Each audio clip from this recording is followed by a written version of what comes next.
বন্ধুরা, সবাই কেমন আছেন? আশা করি সবাই ভালো আছেন। আমি শিখার নতুন একটা ভিডিও নিয়ে চলে এসেছি। তো আজকে দুপুরের মেনুতে কী কী বানালাম সেটাই আমি আপনাদের সাথে শেয়ার করব।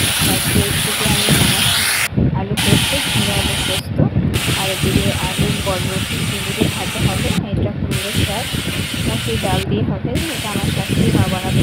মসুর ডাল বাটা হয়ে গেছে। আর এদিকে দেখো বৃষ্টি লাগিয়ে রেখেছে। এই বৃষ্টির দিনে সারাদিন ঝিমঝিমিয়ে বৃষ্টি, আর ভালো লাগছে না, সমস্ত কিছু পচে গেল। এদিকে আমার পোস্ত পুরোপুরি রেডি।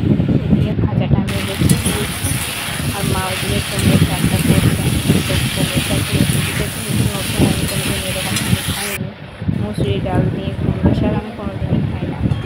তো এই যে মা করে নিয়েছে, শাকটা পুরো রেডি। এরপর বড়া ভিজে দেবে। তো এদিকে বড়াগুলো ভাজা বসিয়ে দিয়েছে মা, আর আমি কিছুটা বড়া টক বানাবো আম দিয়ে। তো এইটা আমি আমগুলোকে আগে থাকতে কেটে নিয়েছি।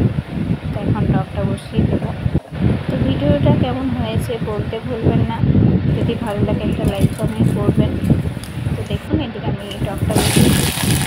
আজকে দুপুরের মেনুতে হয়েছে কুমড়ো শাক, ঝিঙে আলু পোস্ত দিয়ে আম দিয়ে একটা মুসুরি ডালের বড়ার টক, আর সমস্ত কিছু ভাজা, আলু বরবটি চিংড়ি দিয়ে ভাজা। তো ভিডিওটা আজকে এই অবধি। দেখা হচ্ছে নতুন কোনো ভিডিওতে। ততক্ষণ সবাই ভালো থাকবেন, সুস্থ থাকবেন।